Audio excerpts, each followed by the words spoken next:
Monsieur le Président, chers collègues, dans cette motion, le groupe centriste et En Marche regrette l'absence de crédits dédiés et facilement identifiables dans le budget de la collectivité concernant la feuille de route Néo-Terra. Lors de la précédente mandature, notre groupe avait voté la feuille de route, alertant toutefois sur la nécessité d'affecter un budget à la hauteur des 11 grandes ambitions affichées, sous peine de voir Néo-Terra devenir Néo-Blabla. Lors de la précédente plénière, le 7 février, nous avions déposé une motion tendant à ce que la région se dote d'indicateurs de suivi de Néo-Terra. Elle avait été rejetée. La présente motion propose des outils pour tenter de s'assurer de l'efficacité de Néo-Terra, intégration de lignes vertes dédiées et également participation aux travaux du think tank I4CE. Nous ne pouvons qu'approuver de telles propositions. Toutefois, nous devons rappeler qu'elles sont insuffisantes, que des lignes budgétaires dédiées au climat ne remplaceront pas un véritable budget écologique. Nous n'avions d'ailleurs pas cautionné le budget adopté, l'utilisation d'argent public étant déconnectée de la crise écologique. On ne peut pas prétendre ici agir pour le climat et financer LGV et bassines.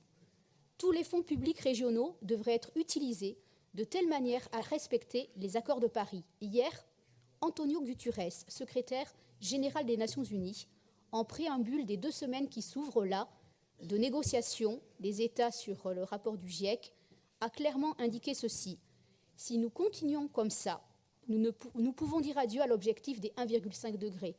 Celui de 2 degrés pourrait aussi être hors d'atteinte. Il a aussi clairement indiqué que la dépendance des économies mondiales aux énergies fossiles est une folie. Il a fini en indiquant « Nous marchons les yeux fermés vers la catastrophe climatique ».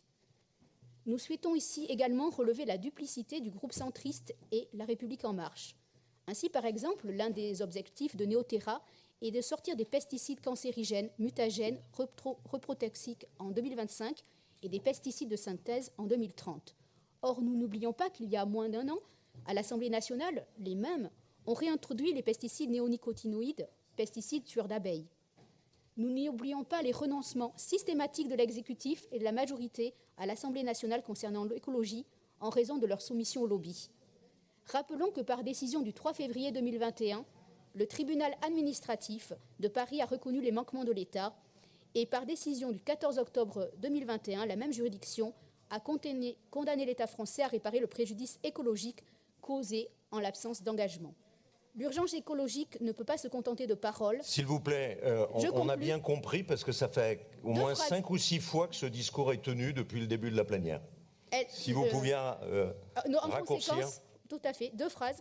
La transition écologique nécessite un changement de cap radical, des mesures concrètes et une cohérence politique globale qui font défaut tant au sein de cette Assemblée qu'au niveau étatique. En conséquence, notre groupe ne prendra pas part au vote.